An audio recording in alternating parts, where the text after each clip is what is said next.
Allahumma salli ala sayyidina Muhammadin fil awwalin wa salli ala sayyidina Muhammadin fil akhirin wa salli ala sayyidina Muhammadin fil mala'il a'la ila yaumiddin wa salli wa sallim wa barik ala sayyidina Muhammadin wa ala alihi wa ashabihi ajma'in. Rabbana hab lana hukman wa alhiqna bis salihin. Rabbi syrah li sadri wa yassir li amri wahlul 'uqdatan min lisani yafqahu qawli, amma ba'd. Teman-teman sekalian, adik-adik sekalian, anak-anak sekalian, ahlan wa sahlan min jadid. Selamat datang di dalam majelis sharing night, dan semoga hari ini setelah sekian lama kota Bandung diuji dengan suhu yang cukup ekstrim ya. Hari ini turun hujan yang Masya Allah luar biasa, deras, petir, menjadi awal dari rahmat Allah untuk kita semuanya. Allahumma shayyiban nafi'a. Pertama-tama saya ingin ucapkan selamat Hari Santri untuk semua kita.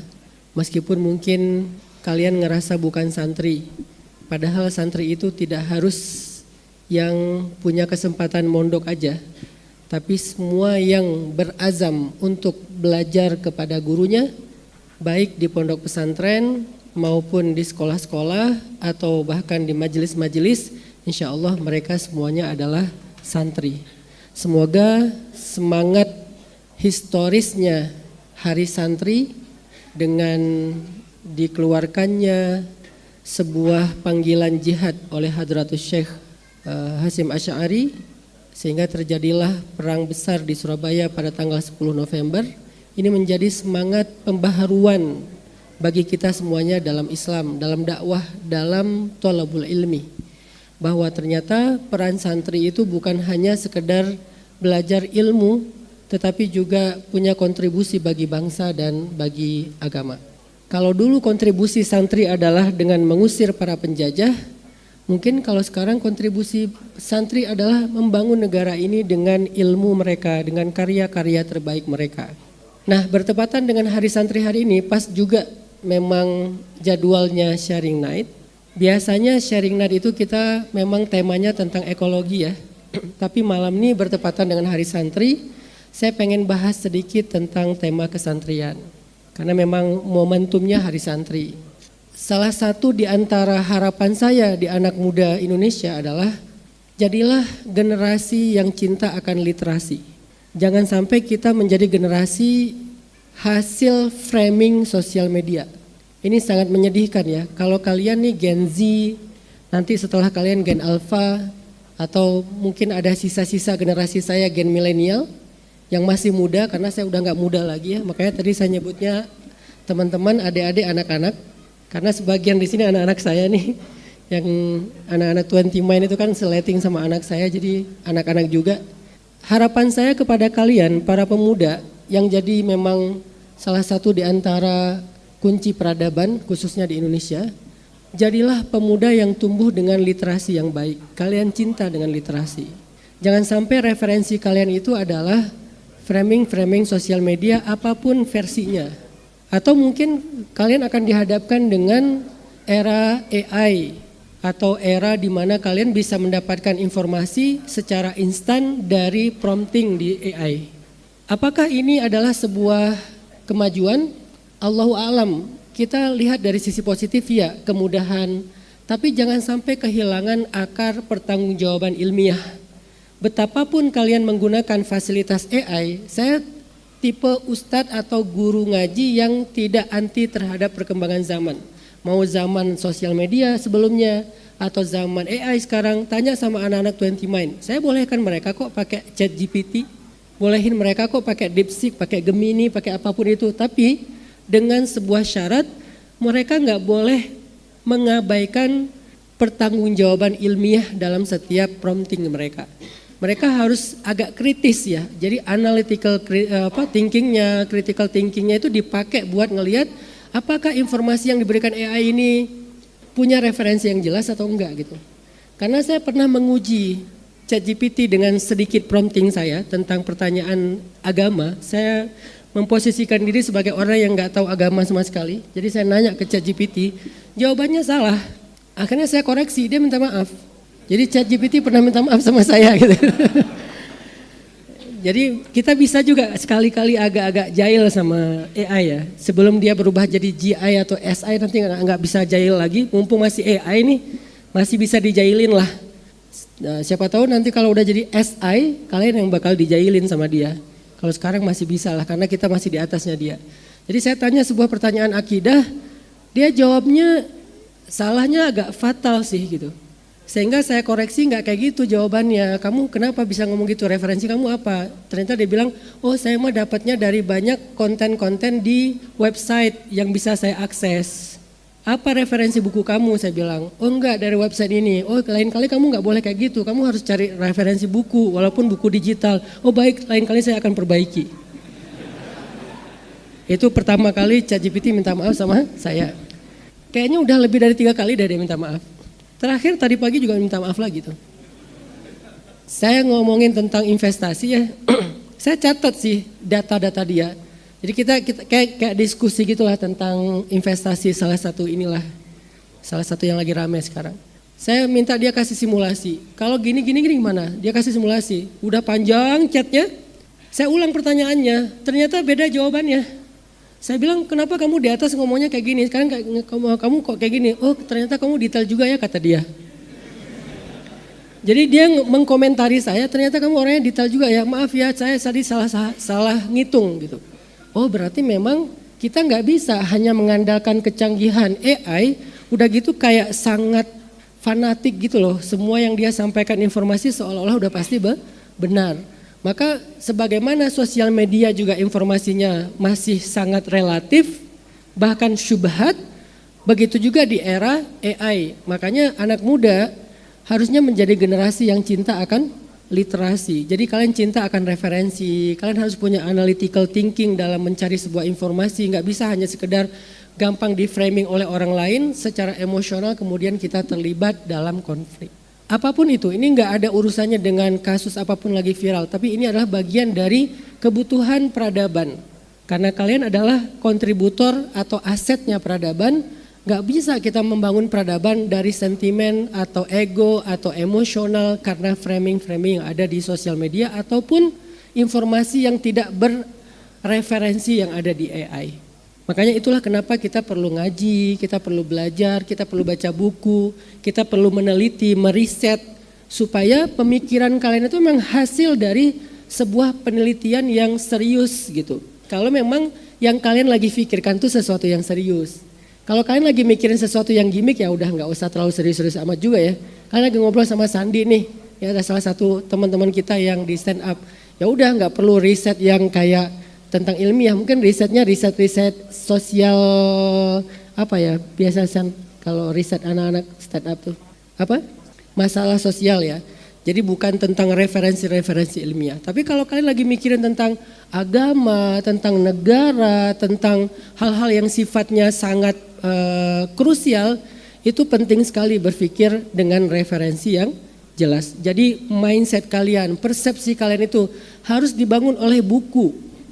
Jangan dibangun oleh Ustadz Hanan Said. Karena sekarang rame banget loh Ustadz Hanan Said di sosmed kan. 2 bulan lalu ada tuh yang sempat viral tuh di TikTok. Saya dapat linknya dari teman saya kirim link terus dia bilang kamu pernah ngomong kayak gini. Pas saya klik ada kata-kata gini, Ustadz Hanan Said, siapa yang menyayangi janda? Ada kayak gitu di TikTok. Bla bla bla bla panjang gitu kan. Intinya motivasi untuk menyayangi janda lah. Pas saya baca, kapan saya pernah ngomong kayak gini gitu kan.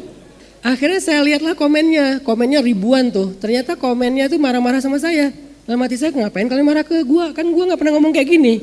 Nah inilah korban framing yang terjadi di sosial. Mungkin yang punya akun tuh kayak niatnya baik sih, pengen bikin konten gitu lah. Apalagi yang kalian baca di belakang-belakang truk gitu kan. Kemarin saya lihat ada gambar saya di belakang truk lintas Sumatera tuh. Untungnya quotes-nya original sih, itu hadis sahih sih. Tapi lebih banyak tuh hadis maudhu, hadis-hadis palsu. Saya nggak pernah ngomong kayak gitu tapi pakai bahasa Ustadz Hanan Said. Akhirnya muncullah semacam persepsi, oh ini boleh ya, oh ini nggak boleh ya, oh ini ternyata benar ya. Kayak yang pernah ramai itu gara-gara masalah ada, jadi Lora Kadam Sidik ngajak saya dakwah di Roblox. Gitu kan ceritanya kan. Ini saya klarifikasi sekalian ya. Jadi Laura ngajak saya dakwah di Roblox. Saya tuh nggak pernah main Roblox, nggak ngerti. Saya kalau main game itu pun udah lama banget, entah berapa belas tahun yang lalu. Main gamenya bola doang, udah. Sekarang saya nggak main game lagi, saya padel. Jadi Laura ngajak saya dakwah di Roblox kan. Saya bilang ya udah hayu. Saya kan selalu antusias lah merespon inisiatif baik. Kata Laura, Ustaz dakwah yuk di Roblox. Emang gimana? Roblox itu kata dia kayak taman bermain yang siapa aja bisa bikin kegiatan di situ gitu. Nah daripada kegiatannya cenderung ke arah negatif, ya udah kita ikut aja ke taman itu terus bikin kegiatan yang fun tapi ada edukasi dakwahnya. Mau nggak Ustaz? Oh boleh. Sering di-invite kan saya ke Roblox tapi nggak tahu cara ngeresponnya. Ini cara masuknya gimana sih gitu ya. Akhirnya saya nggak pernah masuk sebetulnya. Tiba-tiba rame. Kemarin pas lagi main badminton, ada seorang teman bapak-bapak komplek lah ya. Dia nanya ke saya gini, Ustadz anak saya protes.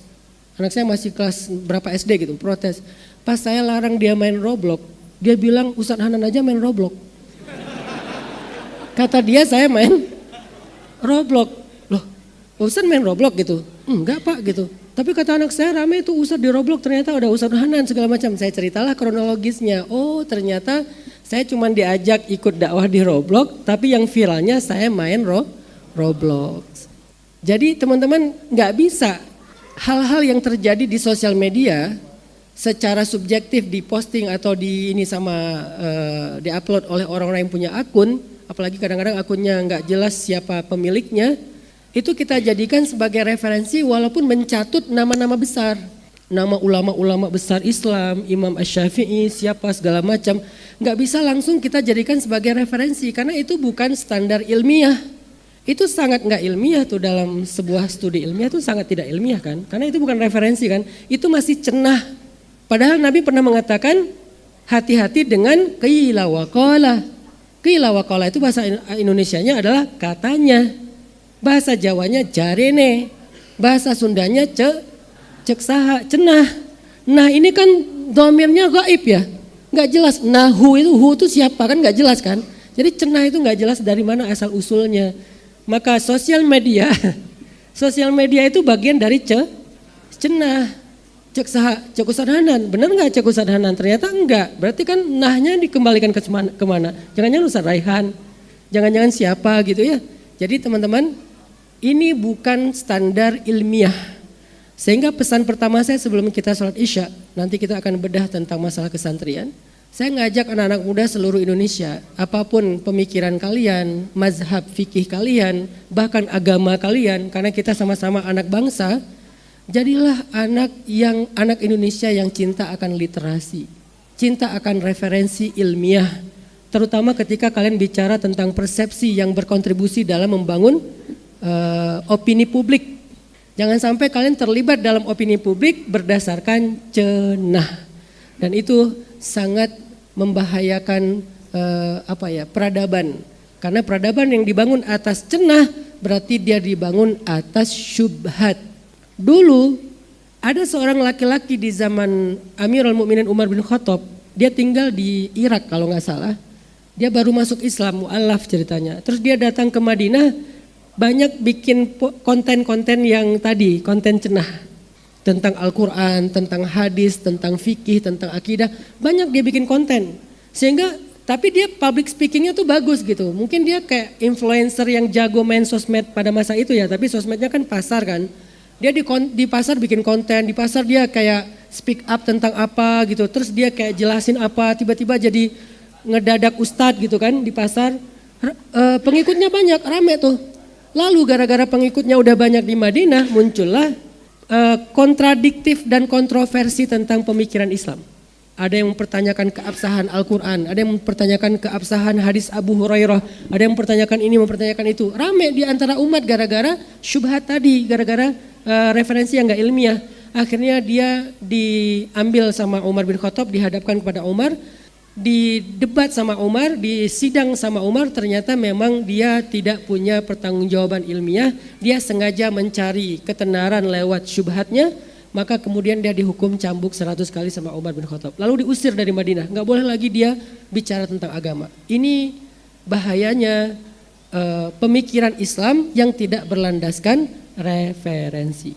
Semoga kita menjadi anak bangsa yang cinta akan referensi, cinta akan studi ilmiah, cinta akan riset, dan cinta akan literasi. Poin pertama tadi saya ingin mengajak anak-anak muda Indonesia untuk belajar lebih mencintai literasi, referensi, kajian-kajian ilmiah ketika kalian ingin membangun persepsi kalian tentang sesuatu, khususnya tentang Islam, tentang agama. Jangan sampai kita menjadi orang yang terbangun persepsinya dari cuplikan-cuplikan kalimat yang bahkan kalimat itu bisa jadi adalah kalimat yang tidak diambil dari sumber yang benar. Seperti kalimat yang tadi ditujukan atas nama saya, ternyata saya tidak pernah berbicara seperti itu. Akhirnya lahirlah sebuah persepsi yang keliru.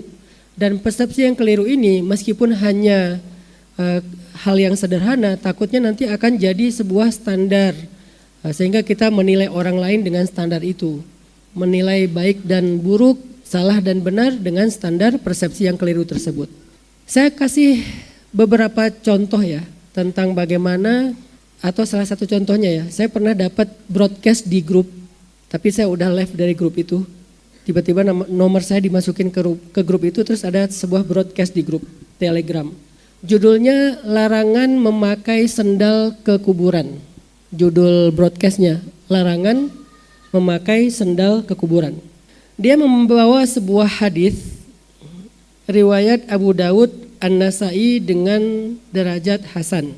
Hadisnya gini, Baina ana amshi ma'a Rasulillah sallallahu alaihi wasallam idh ra'a rajulan yamshi fil qubur alaihi na'lan sibtiyatan.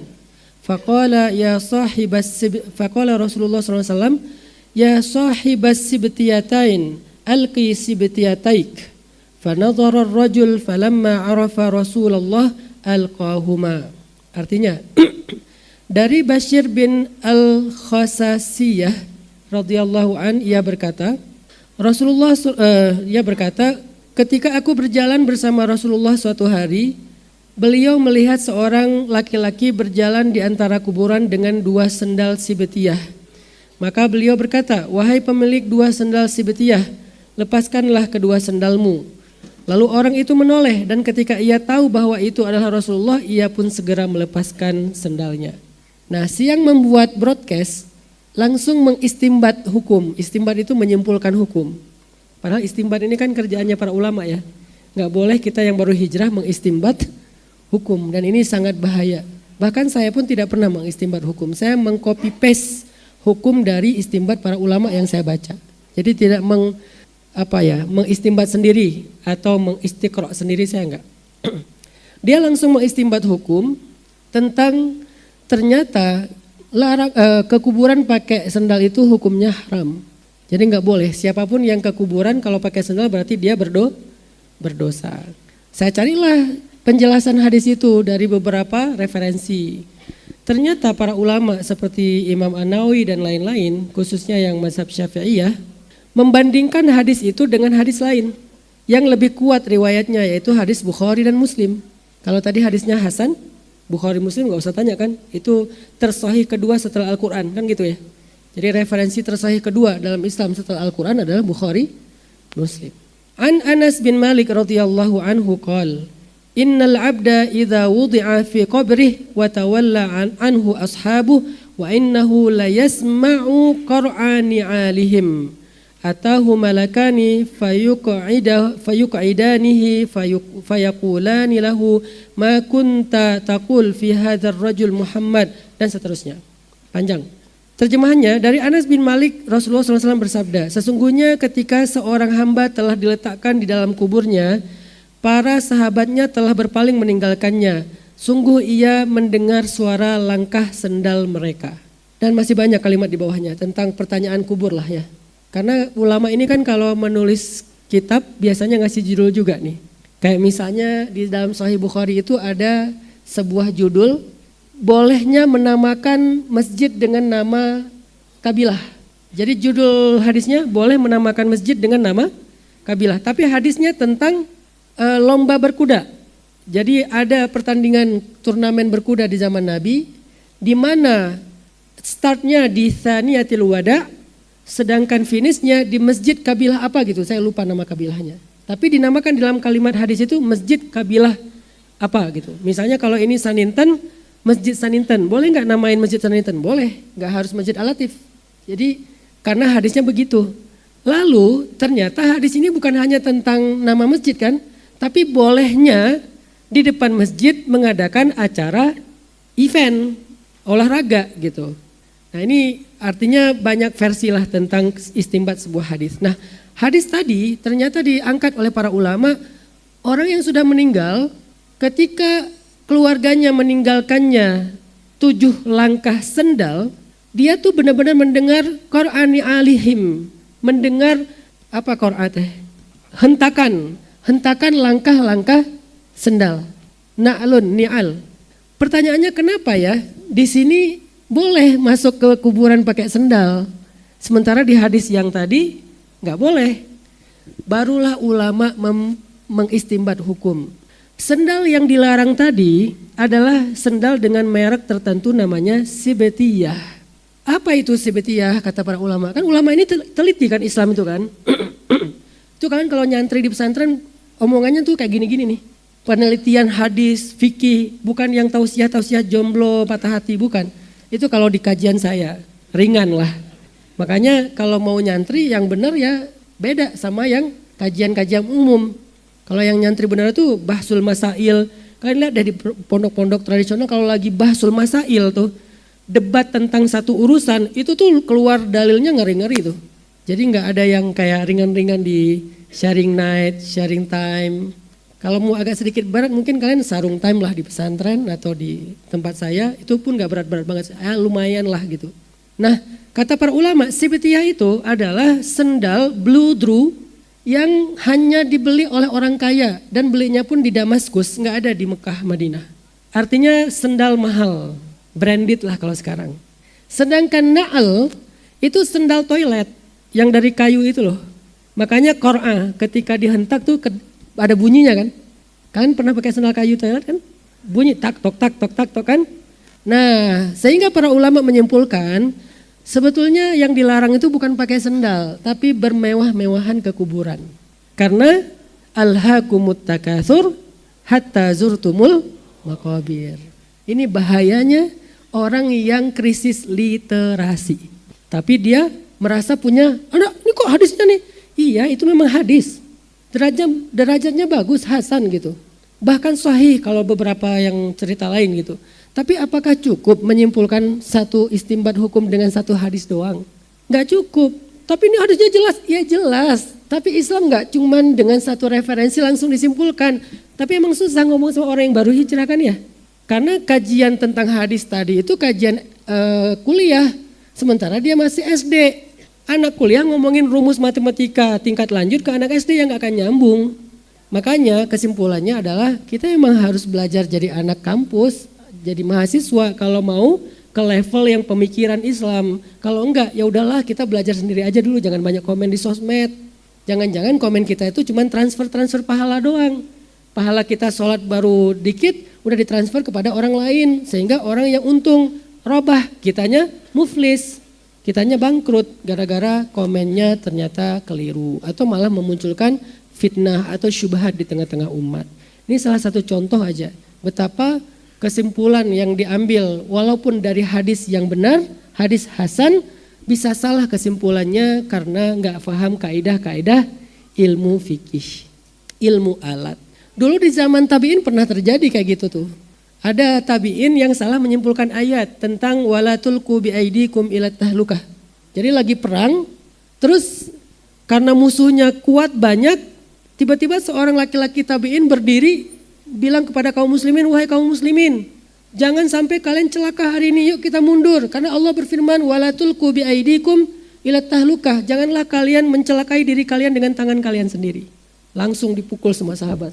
Tapi ini bukan pukul yang tarung ya. Pukul maksudnya didorong gitu. Turun kamu gitu. Jelek sekali pemahaman kamu tentang ayat.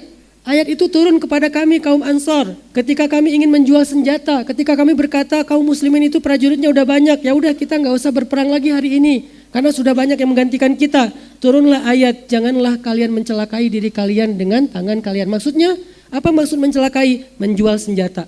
Orang Islam gak boleh jual senjata dalam makna menyerah, dalam makna gak mau berperang lagi gitu.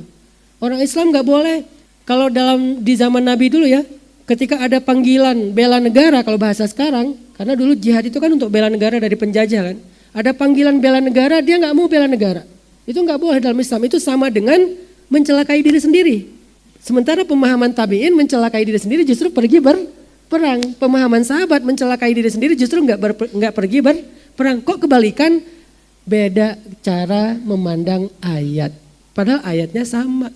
Siapa yang benar? Ya udah pasti sahabat lah. Karena mereka yang tahu asbabul nuzul, wurud segala macam ketika ayat itu turun.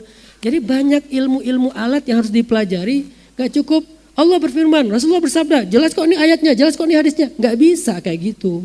Itu cacat secara ilmiah. Dan kita nggak dididik kayak gitu. Saya 6 tahun nyantri, terus juga di Al-Azhar saya 6 tahun.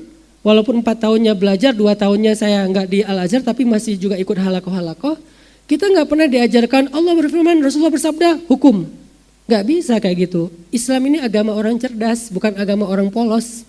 Jadi kalau kalian masih polos, kalian belum utuh menjadi seorang muslim. Karena Islam ini diturunkan kepada Nabi yang paling cerdas, lalu diwariskan kepada para sahabat yang cerdas-cerdas, yang ngafal Quran sekali dengar 1 juz langsung hafal. Para sahabat yang teliti-teliti dalam memandang sebuah hukum, gak bisa menyimpulkannya hanya sekedar tahu 1-2 hadis itu pun dari sosial media, langsung menyimpulkan dan menyalah-nyalahkan. Bahaya teman-teman.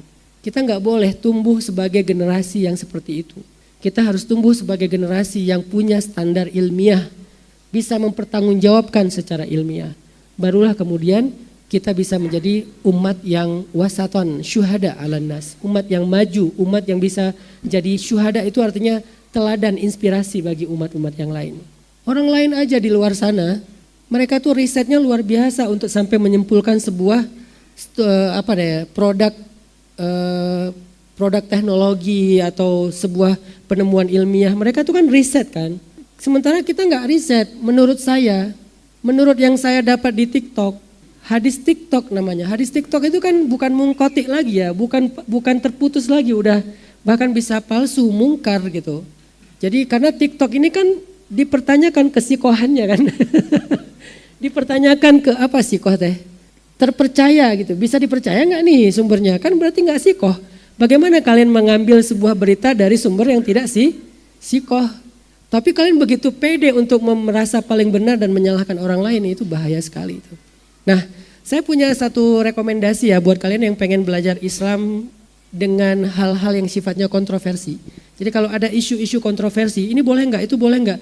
Boleh nggak kita berzikir secara bersama-sama setelah sholat? Boleh nggak baca ini? Boleh nggak baca itu? Termasuk kalau berzikir itu boleh nggak kita yatamayal? Yatamayal tuh kayak gini atau kayak gini? Karena ada hadisnya untuk yatamayal, untuk apa yatamayal teh? Gini teh apa namanya? Mengayunkan badan. Boleh ke kanan ke kiri atau ke depan dan ke belakang. Itu boleh enggak sebetulnya? Silakan, ini salah satu rekomendasi saya. Ustadz yang cukup baik membahas ini secara tenang, tidak terlibat dalam konflik perdebatan, tapi punya referensi yang jelas. Menurut saya nih, salah satu ustadz yang bagus untuk kalian jadikan referensi ringan tapi cukup menjawab adalah Ustadz Ajir Ubaidillah. Nanti cari akunnya, rame tuh, Ustadz Ajir Ubaidillah. Beliau kalau ngomong itu referensinya itu jelas nih. Ini ada di dalam kitab ini ada di hadis ini. Jadi beliau tapi nggak menyerang siapapun, bagusnya itu. Jadi nggak sampai ribut lah. Walaupun nanti yang merasa nggak setuju ribut sendiri sih di komen. Harusnya kan kita jangan jadi generasi gitu ya. Udahlah nggak usah ribut, terima atau ya udah nggak usah. Saling respect dengan perbedaan aja. Tapi bahwa beliau menjelaskan sisi ilmiahnya tuh bagus untuk membangun persepsi kita tentang Islam, khususnya hal-hal yang sifatnya syubhat di tengah-tengah umat, tentang apa yang dianggap budaya atau yang bukan budaya dan seterusnya. Insya Allah ada penjelasan ilmiahnya di situ. Silahkan cari aja AJIR Ubaidillah, Ajir Ubaidillah. Saya juga sering mendengar dari beliau karena beliau bagus ilmunya, Masya Allah. Baik teman-teman yang dirahmati Allah SWT, sekarang kita masuk kepada poin kedua. Dalam budaya tolabul ilmi Islam, ada satu metode Islam yang sangat klasik, yang sangat turos, yang sangat kuat dalam mencari ilmu yang mulai ditinggalkan sekarang. Namanya metode mulazamatus syekh. Namanya metode mulazamatus syekh. Mulazamah itu artinya mengikuti atau lazim, kalau bahasa sederhana itu lazim. Lazim itu artinya terus menerus atau biasanya atau dalam kebiasaan. Jadi mulazamah itu artinya melazimkan diri, melekatkan diri, mewajibkan diri, menambatkan diri. Artinya dia ikut kepada syekhnya. Ini salah satu metode thalabul ilmi atau tarbiyah atau madrasah Islam yang sudah ada sejak zaman para anbiya, bukan cuma Nabi Muhammad, bahkan zaman para anbiya, tapi mulai ditinggalkan dalam metode pendidikan modern kita mungkin sejak runtuhnya khilafah Islamiyah. Sejak era modern sekarang di mana negara Islam sudah terpecah-pecah, akhirnya metode mulazamah ini mulai ditinggalkan, kecuali tersisa di beberapa lembaga pendidikan tradisional yang kelak karena ketidaktahuan kita menamakannya sebagai budaya. Padahal itu bukan budaya, itu sunnah. Cuman karena ketidakfahaman kita sudah putus link referensi kita, dan karena dilihatnya adanya di kampung-kampung, nggak ada di urban, terus kita bilang itu budaya. Budaya Jawa, budaya NU, budaya tradisional. Kita menyebutnya gitu kan. Padahal itu bukan budaya. Itu adalah sunnah yang masih terjaga, cuman qadarallahnya terjaganya di kampung-kampung, di daerah, di lembaga-lembaga pendidikan tradisional, bukan di lembaga pendidikan yang mahal-mahal di kota. Seolah-olah kita lebih maju, kita lebih hebat, kita lebih baik dalam metodologi ketimbang mereka yang tradisional. Padahal lalu nanti muncul sekelompok orang yang baru hijrah yang mungkin gak paham, mengambil kesempatan ini untuk menjudge bahwa itu adalah budaya yang salah. Harusnya ke guru gak usah gitu-gitu amat. Kita mah ke guru biasa-biasa aja seperti di urban. Kita lupa kalau itu bukan cuma budaya, itu sunnah para anbiya dan sampai juga menjadi sunnahnya Rasulullah SAW. Mulazamah. Kita ambil contoh mulazamah, bagaimana belajar ke guru itu enggak cuma di majelis. Belajar ke guru itu tapi adalah hidup bersama guru. Beda antara kalian di majelis dengan hidup bersama guru. Hari ini banyak orang yang ngerasa udah belajar agama hanya dengan duduk di majelis. Dia enggak kenal dengan gurunya enggak kenal dengan dia. Kayak kita sekarang, apakah saya kenal semua kalian? Enggak. Mungkin kalian kenal saya tapi hanya saya dari permukaan. Kalian enggak tahu keseharian saya. Kalian nggak tahu apa yang saya lakukan, kalian nggak tahu sisi saya yang daily-nya, yang di rumah, yang di jalan, yang di apa, kerjaan saya apa, kalian nggak tahu kan? Kalian cuma tahu saya itu Ustadz Hanan Said, udah itu doang. Quotes-nya Ustadz Hanan, 1 minute booster, cuma itu doang yang kalian tahu. Atau yang netizen tahu, kajiannya cinta-cintaan mulu, itu karena dia nggak tahu saya kan, nggak tahu seradikal apa saya. Dia taunya cinta-cinta, kan itu hanya salah satu segmen saya. Kalian gak pernah dengar kan kalau saya lagi ngebahas tentang pergerakan. Karena itu bukan untuk konsumsi publik, itu bukan untuk di sosmed, itu untuk murid-murid saya yang ada di lembaga saya doang gitu. Di luar lembaga saya akan bahasnya ya gimana kalau lagi patah hati, gimana kalau lagi ini. Karena emang masalahnya itu sekarang mental. Gimana cara membuat personal boundaries dalam versi hadis, dalam versi Islam. Sekarang ekologi, mana ayat-ayat tentang ekologi, apa dosa pertama manusia, yaitu dosa ekologis dengan cara memetik sesuatu dari pohon yang dilarang. Ini kan sebetulnya yang kalian tahu di permukaan. Kalian gak tahu pemikiran saya, kenapa saya malam sering gak bisa tidur, apa yang saya pikirkan. Apa yang saya bikin, proyek-proyek yang saya buat dalam bentuk misalnya sekolah gratis kah, atau mungkin bareng dengan istri kita bikin lembaga untuk menyantuni anak-anak orang-orang sakit, tumor, kanker dan gratis. Kan nggak ada yang tahu, taunya yang di belakang truk tadi. Taunya siapa yang menyayangi janda. Artinya akhirnya menyimpulkannya kayak gitu. Kenapa? Karena tidak mulazamah, cuman duduk di dalam majelis. Apakah itu salah? Nggak salah, tapi bahwa itu belum utuh. Sehingga nggak bisa kita mengaku diri kita sebagai thalibul ilmi atau seorang murid atau seorang santri kalau kita baru hanya duduk di majelis ilmu. Udah baik tapi belum selesai tugas kesantrian kalian. Kalian harus mulazamah dengan guru-guru. Walaupun nggak perlu harus lama banget tapi makin lama makin bagus. Nah biasanya konsep atau metode mulazamah ini adanya di lembaga pendidikan yang nyantri. Di di pondok pesantren, biasanya mulazamah. Karena dia sama gurunya kan 24 jam kan. Dia tinggal di situ, dia makan bareng dengan gurunya, dia lihat kehidupan gurunya sehari-hari. Ada guru yang petani, ada guru yang beternak, ada guru pengusaha, ada guru ini, ada guru itu. Jadi dia tahu keseharian gurunya. Sehingga akhirnya dia bukan hanya ngambil ilmu dari sisi nasihat-nasihat majelis, tapi dia ngambil ilmu dari sisi teladannya, pemikirannya, perjuangan guru itu apa, dia yang terusin. Itu dahsyatnya mulazamah. Sementara kalau di majelis kalian gak akan nerusin legacy perjuangan saya kan. Saya lagi memperjuangkan pendidikan gratis untuk anak muda Islam. Gak akan kalian terusin perjuangan itu. Kenapa? Orang kalian cuma ngambil nasihat saya doang, bukan ilmu bahkan, cuma nasihat. Tapi teman-teman pemuda hijrah, anak-anak siswa 20 Mind ataupun anak-anak pesantren, mereka akan meneruskan. Kenapa? Karena mereka tahu apa yang sedang saya perjuangkan. SD gratis, SMA gratis misalnya, dengan kurikulum yang belajar dari alam, kurikulum internasional, kurikulum Islam, mereka akan belajar untuk meneruskan perjuangan itu karena mereka tahu apa yang saya perjuangkan. Itu karena mulazamah. Tapi kalau kalian hanya hadir di majelis, kalian nggak tahu apa yang sedang saya perjuangkan, sehingga kalian hanya mengambil nasihat, pulang. Dan itu baik, cuman belum selesai. Sehingga tidak ada sebuah estafet ilmu yang berkah yang terjadi dengan metode yang kekinian itu. Metode majelis, metode tabligh akbar, metode sharing, metode event-event berbayar di ballroom dan segala macam. Itu kan hanya metode-metode taklim yang memenuhi kebutuhan harian kita. Tapi itu belum selesai. Sehingga kalau kita bicara tentang kenapa mazhab Syafi'iyah yang udah ratusan tahun itu masih bertahan sampai sekarang. Kenapa Muhammadiyah yang sudah 100 tahun lebih itu juga masih bertahan sampai sekarang? Kenapa NU yang sampai udah 100 tahun itu masih bertahan sampai sekarang? Itu bukan lewat metode taklim. Itu bertahan karena metode mulazamah. Kalau enggak NU udah selesai dari sejak awal, Muhammadiyah udah selesai sejak awal. Atau mazhab Syafi'iyah, Malikiyah, Hanabilah, Hanafiyah udah selesai di era pertama. Imam Abu Hanifah meninggal, selesai sudah kajiannya. Enggak ada yang nerusin lagi. Tapi karena mulazamah, muridnya Imam Abu Hanifah bikin kitab yang membukukan. Kan Imam Abu Hanifah tidak pernah membukukan kitab fikih beliau. Beliau cuma ngajarin aja dalam halakoh. Lalu muridnya yang membukukan kitab fikih Hanafiyah. Jadilah kitab fikih Hanafiyah itu tersebar di Irak. Kemudian Imam Malik punya murid tersebar di Afrika Utara, tersebar di Mesir. Imam Syafi'i juga gitu, tersebar juga di Mesir terutama. Walaupun agak rame sama muridnya Imam Malik. Intinya adalah dakwah mereka tuh jadi panjang generasi ke generasi itu karena mereka mengambil metodenya Nabi. Apa metode Nabi? Mulazamah. Makanya ajaran Nabi bertahan sampai sekarang. Diwariskan dari sanad, dari riwayat ke riwayat.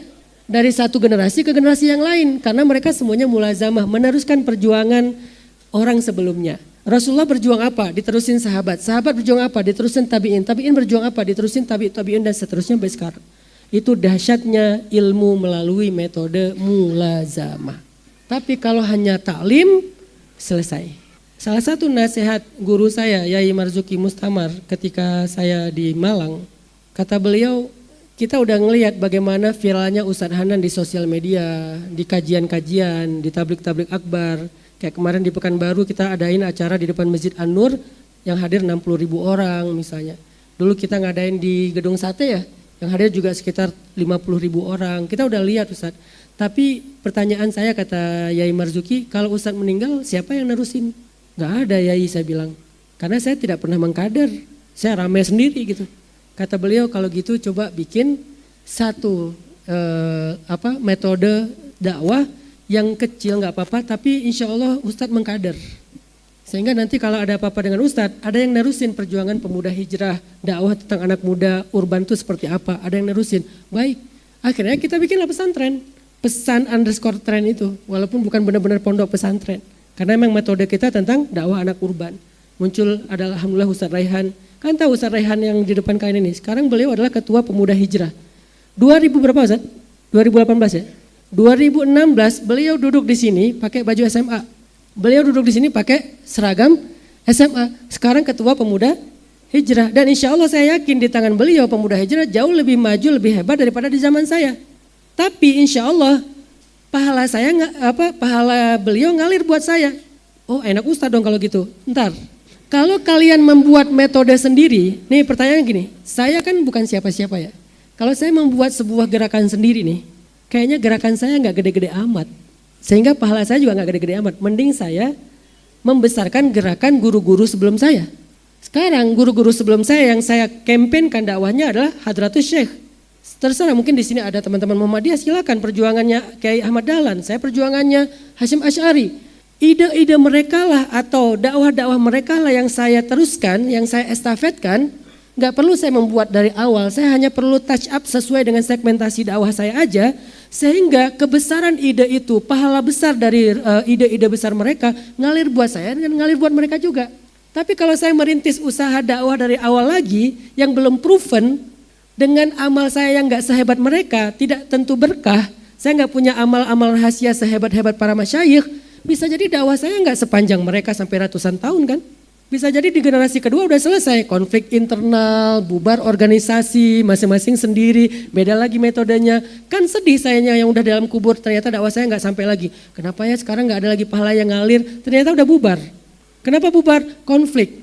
Konflik masalah yayasan lah, konflik masalah lahan apalah, konflik masalah inilah, masalah itulah. Jadi kayak gak berkah gitu. Sementara kalau saya nerusin yang udah jelas-jelas berkah, kan keberkahan itu kan gak sembarangan ya. Pasti ada amalan rahasia dari mereka kan. Gak mungkin Imam Syafi'i, kan waktu itu ulama bukan hanya 4 mazhab sebetulnya fikih Islam tuh. Lebih dari 10 mazhab loh. Pertanyaan kenapa 4 yang bertahan sejauh ini gitu. Kan berarti ada amalan khusus dari 4 imam yang luar biasa ini. Apakah kita udah setaraf dengan mereka? Belum. Saya emang nggak pede sehebat mereka, sehingga lebih kayaknya tuh lebih instan. Saya nerusin aja. Saya pilih salah satunya. Terserah kalian kalau di Indonesia mau Muhammadiyah atau mau Persis atau mau NU, pilih salah satunya. Lalu terusin. Sambil respect sama yang berbeda, terusin aja. Insya Allah berkah ilmu mereka dan berkah pahala kalian akan berlipat ganda. Harusnya kayak gitu cara kita meneruskan estafet dakwah. Oke, saya kasih beberapa contoh mulazamah. Yang tadi saya baca di sholat Isya, yaitu mulazamahnya Nabi Musa ke Nabi Khidir. Itu metode mulazamah. Harusnya kan bahasanya gini kan. Nabi Musa ketika ketemu Nabi Khidir itu kan ngomongnya gini, hal attabi'uka, bolehkah saya ikut engkau? Ala an tu'allimani mimma 'ullimta rusyda. Harusnya kan kalau pakai metode majelis, bahasanya bukan gitu. Bahasanya gini, hal ajlis fi majlisik. Boleh nggak saya duduk di majelis Anda? Nggak harus ikut. Nanti kalau Nabi Khidir pulang ya pulang aja masing-masing. Nabi Musa pulang, bahkan dalam cerita di awalnya, wa idh qala Musa li fatah la abrahu hatta ablugha majma'al bahrain au amdhiya huquba falamma balagha majma'a bainihima nasiya hutahuma fattakhadha sabilahu fil bahri saraba falamma jawaza qala li fatahu atina ghada'ana laqad laqina min safarina hadha nasaba qala ara'aita id awayna ila as-sakhra fa inni nasitul hud wa ma ansanihu illa syaitan an adhkurah wattakhadha sabilahu fil bahri ajaba qala dzalika ma kunna nabgha fartadda ala atharihima qasasa. Itu kan perjalanan tuh. Berarti Nabi Musa sendiri menggunakan metode mulazamah untuk kadernya. Jadi ada satu murid Nabi Musa yang ikut Nabi Musa mencari Khidir. Lalu nanti Nabi Musa ikut Khidir. Gitu aja terus. Nabi Ibrahim juga gitu. Nabi Ibrahim pindah dari Irak ke Palestina sama siapa? Sama Nabi Lut. Lut muda, belum jadi nabi. Jadi Lut muda itu mulazamah kepada Nabi Ibrahim, pindah dari Irak ke Palestina. Nanti ketika udah cukup ilmu, beliau meneruskan dakwah Ibrahim pergi sendiri. Sampai kejadian yang kaum Lut. Jadi bukan sekedar kayak Nabi Ibrahim bikin taklim tabligh akbar di Irak. Sehingga jadwal Nabi Ibrahim 1 tahun sudah full. Jadwal Nabi Muhammad 1 tahun sudah full. Gak bisa, walaupun udah ngechat admin, manajemen gak bisa. Kenapa? Jadwal tabligh akbarnya udah full 1 tahun. Nabi kan gak sibuk tabligh akbar doang kan. Banyak kader yang beliau kaderisasi. Begitu juga orang ketika ngundang saya, kenapa ya susah banget dapat jadwal Ustadz Hanan? Karena sekarang porsi saya sudah dibagi 3. Sepertiganya buat keluarga dan diri saya, sepertiganya buat keluar kota, sepertiganya lagi memang di Bandung buat kaderisasi. Jadi nggak bisa orang ngundang saya dengan nanya, Ustadz tanggal sekian kosong nggak? Kosong sih. Ya udah kajian di tempat kita, nggak bisa. Loh kok nggak bisa? Karena kosong ini artinya saya ada di Bandung buat kaderisasi di pesantren. Bikin program, bikin sekolah, bikin ini, bikin itu. Bukan sekedar kosong berarti saya tidur-tiduran doang, enggak juga. Malah sering kurang tidur saya. Kenapa? Karena kosong di sini artinya programnya bukan untuk tabligh akbar, tapi untuk kajian-kajian yang terbatas. Saya diskusi sama Ustadz Raihan, sama teman-teman. Diskusi itu bukan berarti saya lagi enggak. Itu bagian dari tarbiyah, tapi tarbiyahnya halakoh kecil yang kita sebut FGD. Bentuknya seolah-olah diskusi, seperti diskusi Musa dengan muridnya. Kita udah capek nih, mana makanannya? Saya udah perjalanan jauh, kan itu seolah-olah hanya diskusi sederhana. Enggak, itu enggak sederhana. Al-Quran tidak mencantumkan sesuatu yang tidak ada hikmahnya. Berarti itu penting adegannya. Adegan apa? Adegan dialog antara guru sama murid. Apakah di situ ngomongin ilmu? Enggak sama sekali, tapi ngomongin perjalanan. Tapi itu tarbiyah. Ketika muridnya lupa tentang cerita ikan itu, di situ ada tarbiyah. Ketika misi mereka mencari seorang laki-laki, di situ ada tarbiyah. Dan seterusnya. Ini kan hanya simbolik aja perjalanan mereka yang dicuplik sama Al-Quran. Intinya ternyata yang ditanya oleh Nabi Musa kepada Nabi Khidir, hal attabi'uka, boleh enggak saya ikut engkau? Bukan boleh enggak saya duduk di majelismu. Itu yang disebut dengan metode mulazamah, ikut. Terus Nabi Khidir bilang apa? Innaka lan tastati'a ma'iya sabra. Kamu enggak akan sabar ikut saya. Wa kaifa tasbiru ala ma lam tuhit bihi khubra. Gimana kamu bisa sabar kalau kamu enggak ngerti apa yang terjadi? Ternyata salah satu rahasia mulazamah itu adalah sabar sama guru. Saya dulu sering bilang ke anak-anak tarbiyah, jangan tanya sesuatu yang belum dijelaskan, karena pada waktunya nanti akan dijelaskan. Ada banyak keputusan-keputusan saya di awal, saya nggak kasih tahu kenapa. Tapi kemudian di framing, wah wali banget. Dia kalau ngomong tuh ternyata terbukti. Bukan itu, saya udah merencanakan. Cuman dijelasin di awal tuh ribet. Ya udah ikut aja dulu. Bukan berarti omongan saya tuh berarti Ustadz Hanan itu wali. Apa yang diomongin ternyata terjadi. Saya nggak sewali itu sih. Emang saya wali sih, wali murid ya. Tapi saya nggak karomah gitu. Saya orang biasa aja, nggak karomah. Cuman memang belum waktunya dijelasin sekarang. Ikutin aja dulu, nanti akan ngerti. Karena ada hal yang kalau dijelaskan di awal justru nggak bagus. Dirasain dulu aja, dialamin dulu aja, dinikmatin dulu aja, atau pengalaman ya, dijalanin dulu aja biar ada pengalaman. Oh ini ya maksudnya, lebih kuat daripada dijelaskan di awal. Dan itu nggak akan bisa lewat majelis. Itu baru bisa dapat lewat mulazamah. Sehingga kata Nabi Khidir, fa ini taba'atani fala tas'alni an syai' hatta uhditsa laka minhu dzikra. Kalau kamu ikut saya, syaratnya jangan tanya apapun sampai saya sendiri ngejelasin ke kamu. Pokoknya ikut aja. Di kita dibilang fanatik. Padahal Nabi Khidir berarti mengajarkan fanatisme. Pokoknya ikut aja, jangan tanya sampai saya jelasin kepada kamu. Kata Nabi Musa, satajiduni insyaallahu sabira wala a'silaka amra. Ya udah, saya akan ikut, saya nggak akan bantah apa-apa. Nyatanya pas jalan ada kejadian aneh, naik kapal, kapalnya dibocorin. Saya yakin kalau saya ada di situ juga protes sih. Jadi jangan pernah menjudge Nabi Musa ya. Wah Nabi Musa mah, memang kita lebih sabar daripada Nabi Musa. Buktinya di sosmed kita ribut tuh. Berarti kan kita lebih parah daripada Nabi Musa kan. Nabi Musa wajarlah mempertanyakan tentang kapal yang udah baik sama kita, ngasih tumpangan gratis kok dilubangin. Sehingga kata Nabi Musa, kenapa engkau lubangin itu? Apakah engkau ingin melakukan sesuatu yang salah? Kata Nabi Khidir, alam akul innaka lan tastati' ma'iya sabra. Enggak dijawab loh. Bukankah aku bilang kamu enggak akan sabar? Harusnya kan langsung dijawab kan? Enggak, ini yang disebut dengan tarbiyah.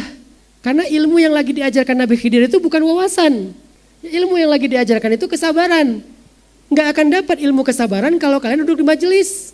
Di majelis bab sabar, Allah berfirman, Rasulullah bersabda, kayak sabar banget kita, baru keluar di situ sendal kebalik dikit udah marah-marah. Mana sendal gua? Aku kehilangan sendal di Masjid Al-Latif, padahal salah naruh, ditaruhnya di sebelah situ. Lupa kalau dia keluarnya dari situ, kebalik. Artinya kita nggak belajar sabar di majelis, kita hanya tahu wawasan sabar. Allah berfirman, Rasulullah bersabda, kapan belajar sabar? Dengan mulazamah. Baru kita belajar sabar, diuji sama guru, dikasih training sama guru, dikasih riyadhah sama guru. Buktinya kadang-kadang kita di majelis pun kadang nggak sabar. Nih saya nih kalau ngomong lebih dari jam 9:30, saya yakin pada bubar nih. Satu persatu, ada yang pura-pura garuk-garuk lewat, ada yang pura-pura kebelet lari ke sana, padahal nanti putarnya ke sana juga. Nggak kuat kan, lebih dari 9:30 kan. Padahal baru diuji kesabaran dalam majelis, bukan kesabaran dalam hidup. Sementara dalam mulazamah, kita itu diajarkan kesabaran hidup, bukan kesabaran majelis. Kalian kebayang nggak Mbah Anwar yang di Lirboyo ngaji itu dari habis subuh sampai zuhur. Kayaknya saya nggak sanggup deh. Saya aja yang lihat videonya, Masya Allah ngajar ngaji dari habis subuh, nggak sadar tiba-tiba sudah ada azan zuhur. Hah, udah azan zuhur. Berarti kan itu murid keren-keren semua itu. Kalian jangan ngelihat kajiannya hanya yang tabligh akbar yang gitu doang. Itu mah tabligh akbar, bukan mulazamah itu. Ya mungkin nggak bisa dikontrol lah ya, ada yang terlalu nikmat lah ya, jadi akhirnya gitu. Saya juga nggak setuju sih. Tapi ya udahlah, itu bukan kajian NU. Karena NU itu bukan yang di situ, NU itu yang bahsul masail, yang ngajinya di pondok. Itu kalau mau lihat belajarnya dari habis subuh sampai zuhur, ngajinya pelan-pelan, dibaca satu-satu. Udah ngerti belum? Nabi kayak gitu ke muridnya. Ala hal ballaghtu? Kalian udah ngerti belum? Bala ya Rasulullah. Nanya lagi, ala hal ballaghtu? Bala ya Rasulullah. Ala hal ballaghtu? Berkali-kali Nabi make sure, kalian ngerti enggak? Kalian ngerti enggak? Kalian ngerti enggak? Bukan yang tabligh akbar, gimana nanya tabligh akbar kalian ngerti enggak? Susah. Tapi lagi-lagi ya, tabligh akbar itu tetap baik. Semua kita terlibat lah dalam tabligh akbar. Tapi itu bukan metode yang utuh. Itu baru tahap awal banget lah, permulaan banget. Sehingga kalau kalian baru di level tabligh akbar belajarnya atau majelis kayak gini, berarti kalian belum menjadi seorang santri yang udah utuh. Kalau mau jadi santri yang utuh, belajarnya tuh mulazamah. Tapi kalau nggak utuh Ustadz, gimana Ustadz Islam kita? Insya Allah udah baik. Tapi bertahap lah pelan-pelan, kan gak bisa sekaligus. Lagian kan gak semua kita zurufnya sama kan. Zuruf itu kondisinya. Ada yang udah kerja, ada yang udah berkeluarga, gak mungkin dia jadi santri lagi. Gimana nanti dengan istri dan anaknya, gimana kewajiban menafkahinya. Tapi sekurang-kurangnya kita jadi tahu diri, oh saya belum jadi santri yang utuh. Jadi saya mending diam aja dulu, gak banyak komen. Kenapa? Saya juga masih belajar, tahapnya masih di taklim, belum di tarbiyah, belum di halakoh, belum di mulazamah gitu. Ini cerita pertama Nabi Musa belajar kepada Nabi Khidir. Apa yang dipelajari? Rusyda. Apa itu rusyda? Kata ulama, ar-rusydu huwa husnut tasarruf fi syai' wa minhu al-hikmah ay wad'u syai' fi mawdi'ihi qila al-isabah fil qawli wal amal. Itulah rusyda. Apa itu rusyda? Rusyda itu adalah husnut tasarruf. Kita bisa menjalankan sesuatu dengan baik. Bukan kita hafal, bukan. Jadi metode mulazamah bukan metode untuk membuat seseorang itu punya wawasan doang. Tapi membuat seseorang itu punya perilaku. Makanya diajarin adab. Karena adab itu gak cukup sekedar hafalan ayat dan hadis, harus diterapin. Sama kayak kita olahraga. Boleh gak kalian olahraga misalnya nge-gym nih. Nge-gym kalian cuma baca kitab gym. Ternyata manfaat nge-gym itu luar biasa. Salah satu otot yang pertama akan rusak di masa tua itu adalah otot kaki. Sehingga kalau orang jarang nge-gym nanti kakinya jadi apa istilahnya teh, lumpuh lah, cedera lah, gampang cedera. Sehingga kalau kakinya udah gak berfungsi biasanya nanti organ-organ lain nanti akan ikut. Itu kan wawasan kejiman kan. Saqafatul gym, wawasan tentang gym. Kalian baca tuh, setelah kalian baca kalian pulang. Aku habis nge-gym, bener gak? Salah. Aku baru baca wawasan tentang gym. Kalau kamu mau nge-gym, kamu harus latihan beneran, exercise. Nah, dalam gym itu kan ada yang namanya apa? Personal trainer. Ada tabligh akbar gym? Ada sih itu di Saparua. Bukan gym sih, senam. Gym juga sih ya, senam lah ya. Kan itu kan kayak taklim kan itu kan. Ibu-ibu kan, ayo pakai lagu waktuku kecil apa segala macam gitu kan ya. Akhirnya pada rame ibu-ibu di Saparua. Apakah itu gym? Nah, itu hanya untuk yang awal-awal aja. Kalau mau serius ya udah personal trainer, nanti dikasih tahu ini salah gerakannya, ini benar gerakannya. Emang disuruh praktek. Begitu juga mulazamah yang disebut sopan santun itu gimana? Allah berfirman, Rasulullah bersabda, nggak cukup. Coba praktekin gimana cara berdiri yang sopan, gimana cara jalan yang sopan, gimana cara menyambut tamu yang sopan, gimana cara berperilaku kepada orang tua yang sopan, kepada guru yang sopan. Kan ada prakteknya kan? Itu mulazamah. Jadi jangan kalian anggap bahwa perilaku itu adalah sebuah fanatisme. Perilaku itu bagian dari pendidikan. Dilatih cara berdirinya, cara salamannya, cara ngomongnya itu dilatih karena itu adab. Bukan cuman duduk di majelis ilmu dikasih tahu ayat dan hadisnya. Itulah bedanya metode taklim dengan metode mulazamah. Ada latihannya. Sehingga latihan itulah yang kemudian nanti membekas jadi karakter, jadi behavior, jadi perilaku. Dan itu dahsyat sekali. Islam punya itu sejak awal. Gak tahu entah sejak tahun kapan itu udah mulai ditinggalkan di pendidikan-pendidikan modern. Kita cuma dikasih tahu beberapa norma, tapi nggak dijadikan sebagai training. Ini versi Nabi Musa. Kemudian saya coba kasih lagi contoh di zaman Nabi Muhammad. Mulazamah di zaman Nabi Muhammad. Ini adalah budaya kesantrian era zaman Nabi. Sehingga jangan bilang lagi ini adalah sekedar tradisi, ini sunnah. Namuzaj mulazamati wa khidmati sahabah lin Nabi. Contoh-contoh mulazamah dan khidmatnya sahabat kepada Nabi. Yang pertama, sahabat yang mulia yang bernama Abdullah ibnu Mas'ud radhiyallahu an. Dia dikenal juga dengan nama Sahibus Siwak wan Ni'al. Abdullah ibnu Mas'ud, siapa yang gak kenal beliau kan? Dikenal dengan nama Sahibus Siwak wan Ni'al. Pemegang siwak dan sendal. Pemegang siwak dan pemilik, bukan pemegang ya, pemilik siwak dan sendal. Kenapa Ibnu Mas'ud dijuluki pemilik siwak dan sendal? Karena siwak Nabi dia yang pegang, sendal Nabi dia yang pegang. Nabi itu orang yang paling gak enakan loh. Bil mu'minina ra'ufur rahim. Ini kalau kalian pengen tahu pribadinya Rasul ya. Rasulullah itu punya sifat ra'fah namanya. Bil mu'minin ra'ufur rahim. Ra'fah itu apa? Ra'fah itu gak enakan. Sangat gak enakan orangnya. Sehingga gak mau nyusahin orang, gak mau ngerepotin orang. Itu Nabi banget tuh. Kalau dengan tipe Nabi yang gak enakan, kok Nabi mau nyerahin siwak dan sendal kepada Abdullah? Ini bukan lagi tentang menghina Abdullah, memperbudak Abdullah, feodalisme terhadap Abdullah. Bukan. Ini lagi ngajarin Abdullah tentang sesuatu yang ada dalam metode mulazamah. Harusnya dengan tipe orang kayak Nabi yang sangat gak enakan, pasti gak enak dong sendalnya dipegang orang lain. Aduh gak enak nih ngerepotin Abdullah. Aduh gak enak nih ngerepotin Anas bin Malik. Aduh gak enak nih ngerepotin siapa sahabat. Tapi kok enak tuh Nabi padahal sifatnya ra'uf. Berarti lagi ngajarin mulazamah atau khidmah. Khidmat itu membantu lah ya, membantu guru. Kana Ibnu Mas'ud radhiyallahu an yulaqab bi sahibin na'lain was-siwak wal wisadah. Li'annahu kana yahmilu na'lan nabi wa siwakahu wa yuhayyi firashahu idza jalasa aw nam. Wa kana idza arada an-nabiy sallallahu alaihi wasallam ay yaquma minal majlis yuqaddimu lahu na'laih wa idza dakhala al-khala' qaddamahu bis-siwak. Ibnu Mas'ud itu kalau Nabi mau tidur dia siapin tempat tidur Nabi. Kalau Nabi berdiri dari majelis dia yang siapin sendal Nabi. Kalau Nabi mau masuk ke khala itu toilet, dia yang kasih siwak kepada Nabi. Jadi dia itu selalu menemani Nabi sehingga lazima Abdullah ibnu Mas'ud Rasulullah sallallahu alaihi wasallam mulazamata dhilli sahibih.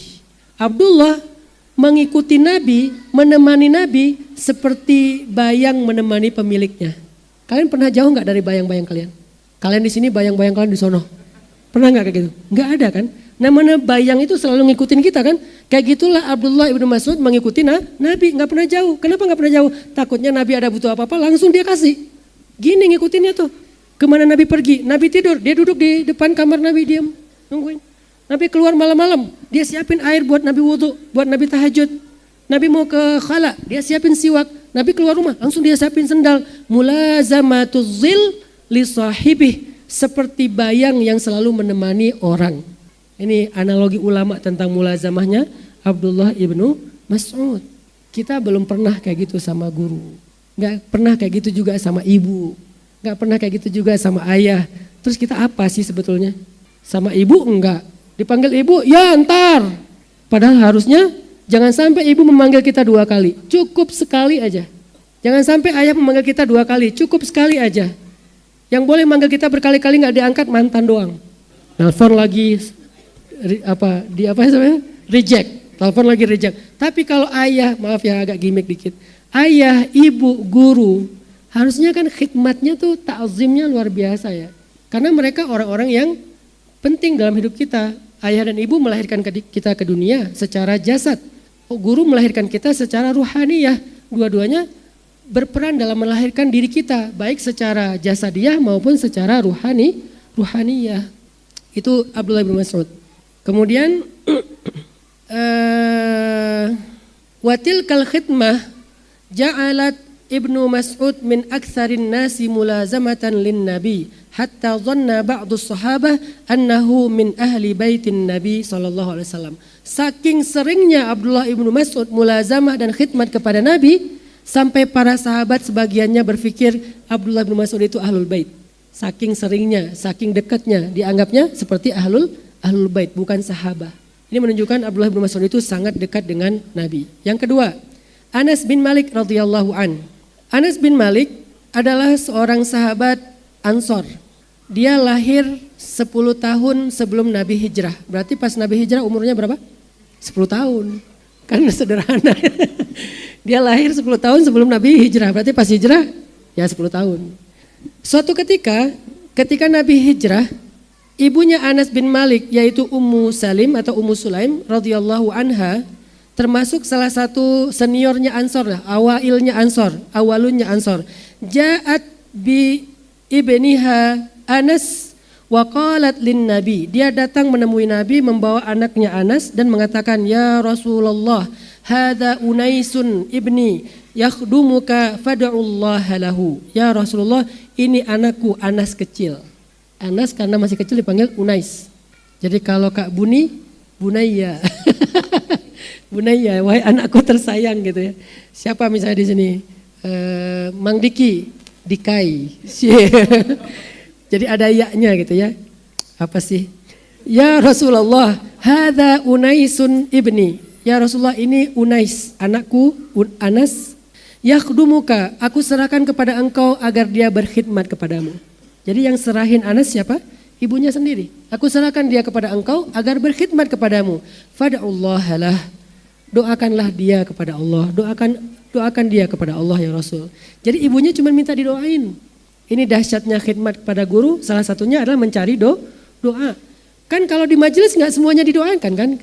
Kecuali secara umum, ya Allah, irhamna warhamil muslimin. Enggak satu persatu kan. Gimana biar kita diingat sama guru? Ya kita harus khidmat, kita harus mulazamah baru diingat. Ketika guru tahajud, ya Allah semoga muridku Buni sembuh dari hilang suaranya. Alhamdulillah udah dapat suaranya balik. Ya Allah semoga muridku siapa cepat menikah gitu ya. Alhamdulillah akhirnya menikah misalnya. Itu kan yang dicari, doa guru. Selain doa ayah, doa ibu, doa pasangan, doa guru. Dengan cara khidmat. Akhirnya Rasulullah pun berdoa. Fada'a lahun Nabi SAW. Rasulullah berdoa. Apa doanya? Allahumma akthir malahu wa waladahu wa barik lahu fima a'taitahu wa atil umrahu wa ghafir dzambahu. Ya Allah, perbanyaklah hartanya dia, perbanyaklah keturunannya dia, berkahilah apa yang engkau telah berikan kepada dia, panjangkanlah umurnya dan ampunkanlah dosanya. Ternyata tahu apa yang terjadi? Anas bin Malik adalah sahabat yang terakhir meninggal. Umurnya lebih 100 tahun.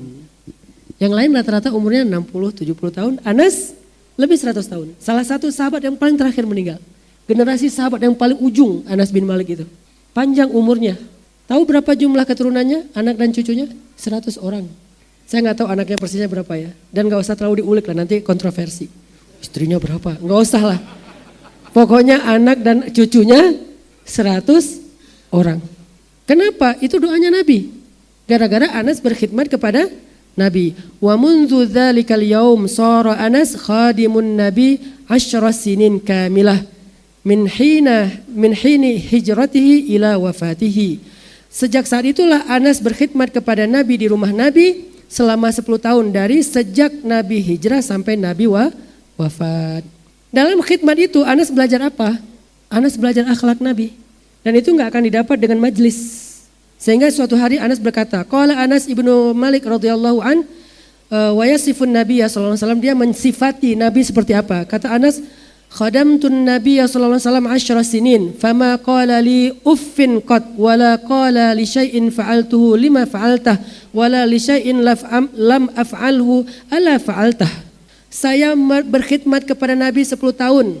Enggak pernah saya mendengar Nabi mengatakan enggak pernah Nabi mengatakan kepada saya harusnya kamu begini, harusnya kamu begitu. Enggak.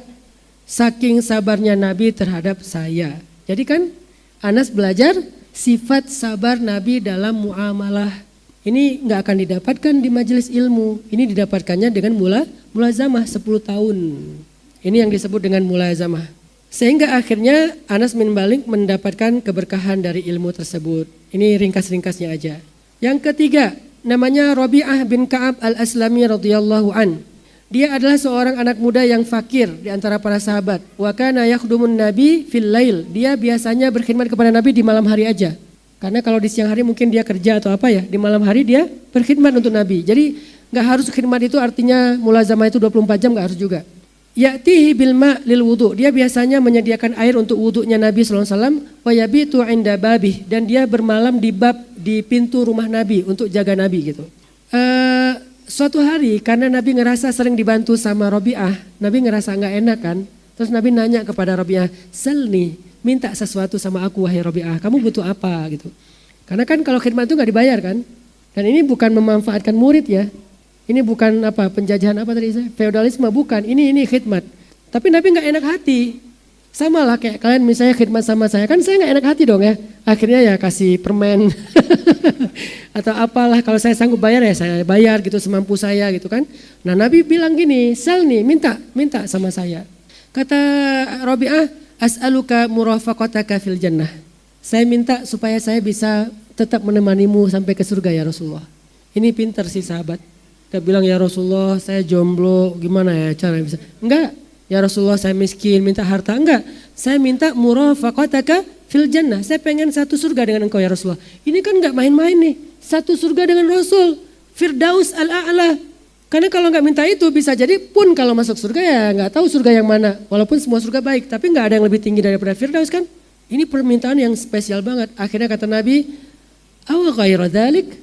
Ada yang lain enggak selain itu? Kayak aneh aja gitu mintanya surga, nggak minta dunia atau apa. Awa ghairu dzalik, ada yang lain nggak gitu kata Nabi.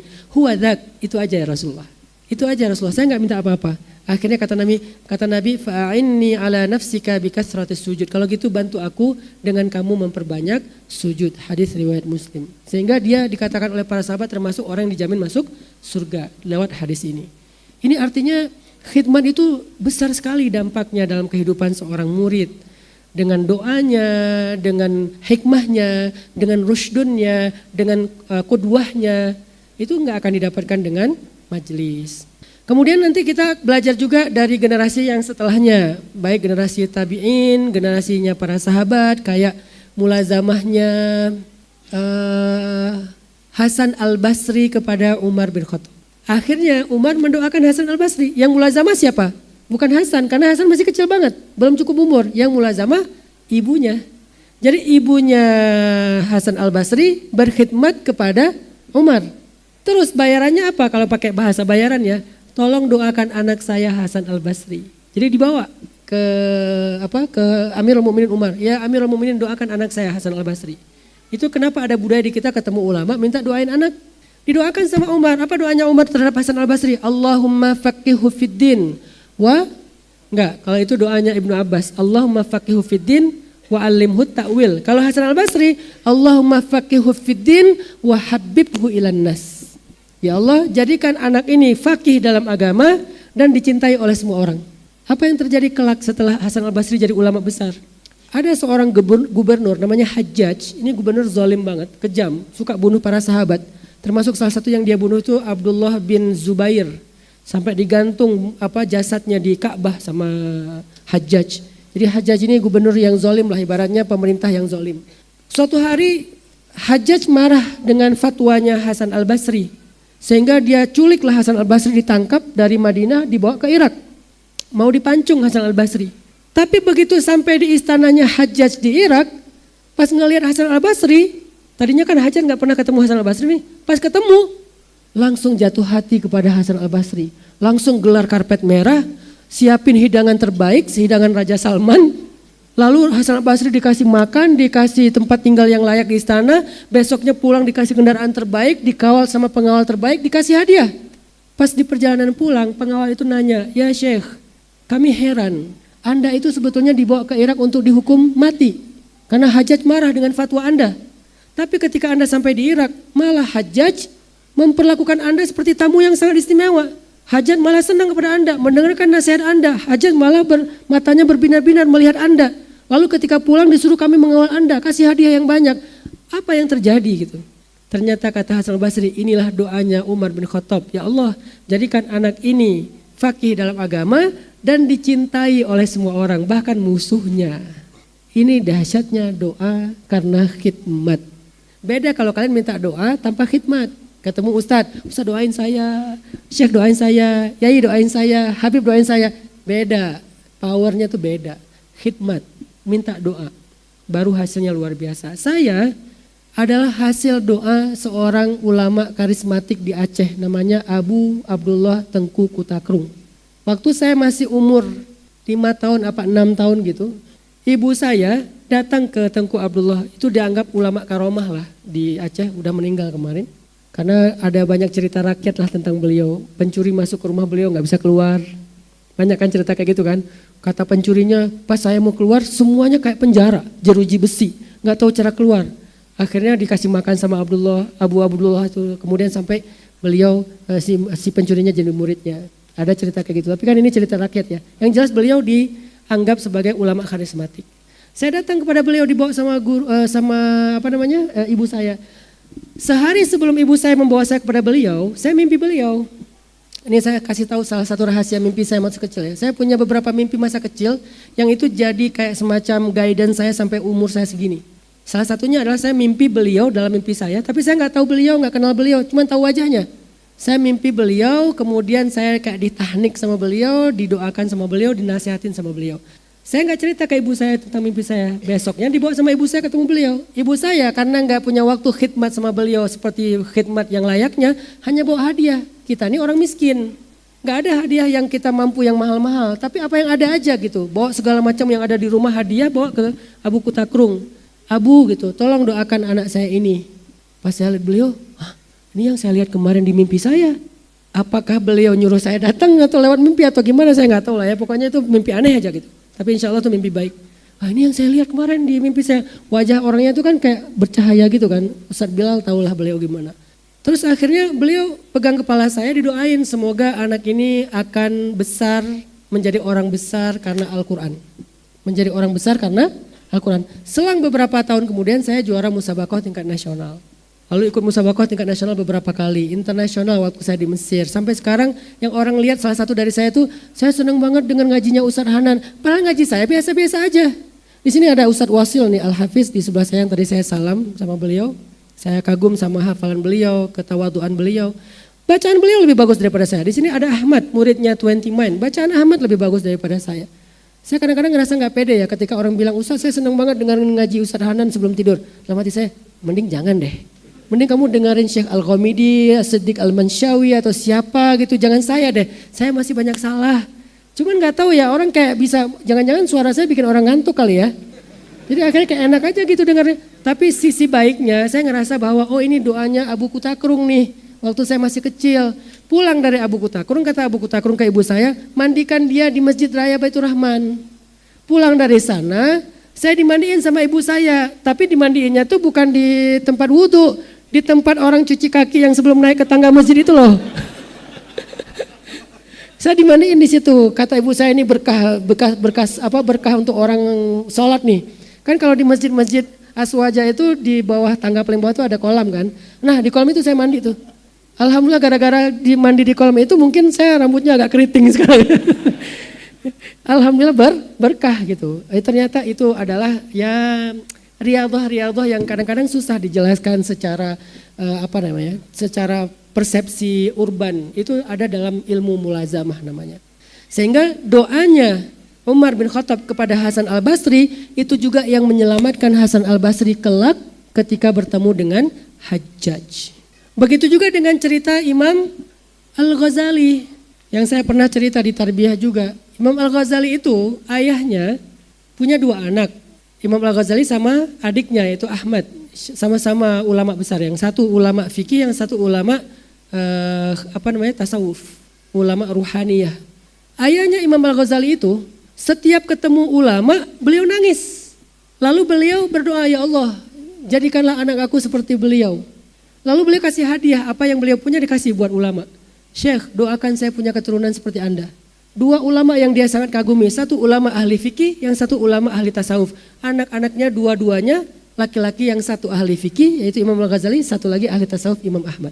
Dan Imam Ahmad muridnya Imam Al-Ghazali ini ahli tasawufnya luar biasa, punya basirah. Dan basirah ini ilmu laduni, dan jangan bilang ilmu laduni itu bid'ah, karena ada ayatnya di surah Al-Kahfi, wa 'allamna min ladunna ilma, dan kami ajarkan dari sisi kami ilmu, yaitu ladunna. Ladunni itu cuma grammar aja berubah, tapi ilmu ladunni namanya. Jangan bilang istighosah itu bid'ah, karena istighosah itu ada di surat Al-Anfal. Il tastaghitsuna rabbakum. Istighosah itu diajarkan Nabi kepada Fatimah.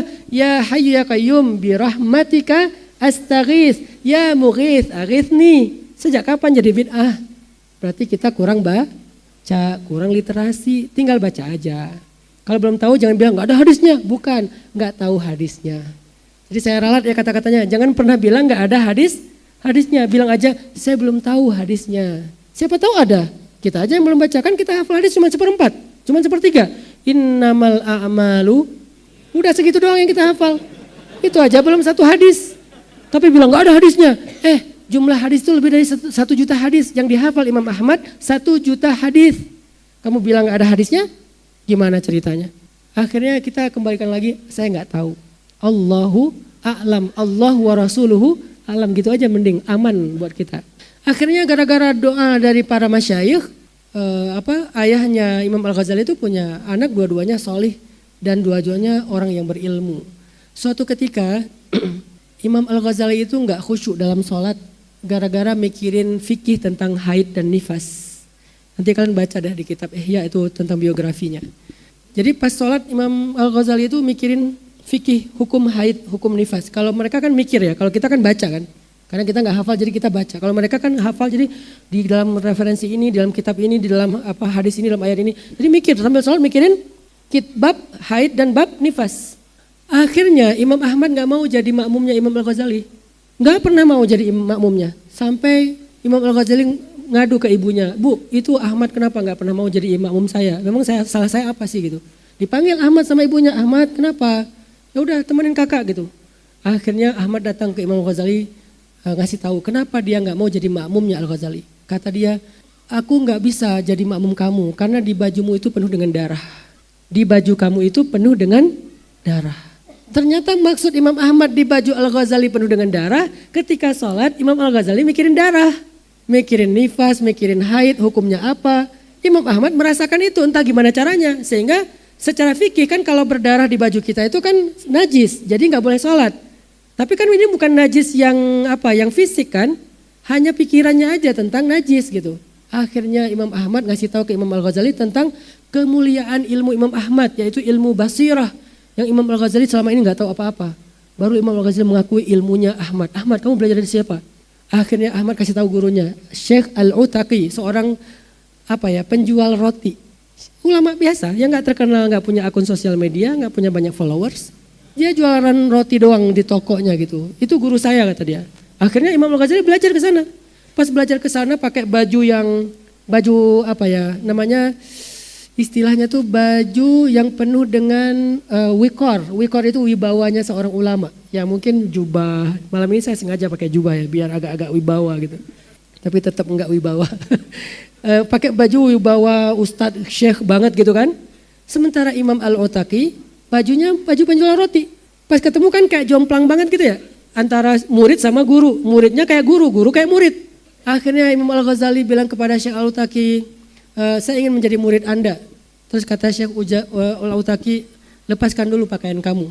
Karena kamu baru tahu bagaimana cara berbicara di hadapan manusia. Kamu belum tahu cara berbicara kepada Allah. Kalau baju seperti ini adalah baju untuk berhadapan dengan manusia supaya kamu dihargai. Tapi dengan Allah kamu harus tawadhu. Enggak boleh dengan ketinggian kamu. Akhirnya ganti baju. Udah ganti baju, sekarang tolong beresin toko saya. Bukan, yuk kita duduk.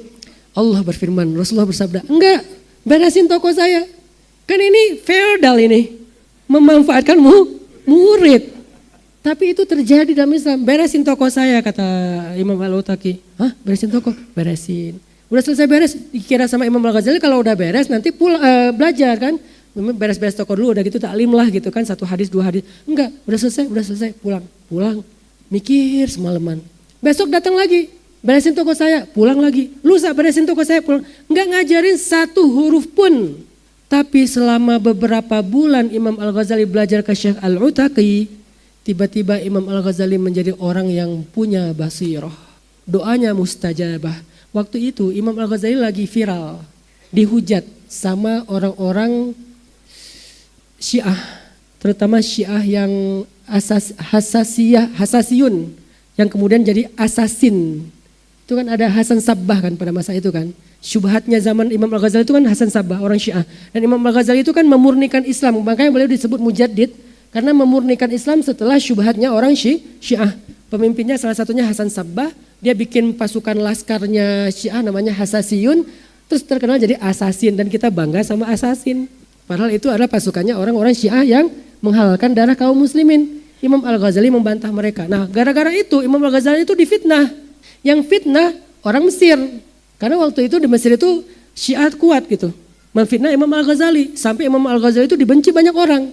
Malam hari Imam Al-Ghazali berdoa, ya Allah aku difitnah. Ini lagi berguru kepada Al-Utaqi. Tiba-tiba laki-laki Mesir itu datang kepada Imam Al-Ghazali minta maaf. Dari Mesir datang kepada Imam Al-Ghazali. Terus kata dia, Syekh saya banyak salah sama Syekh. Suatu hari saya bermimpi.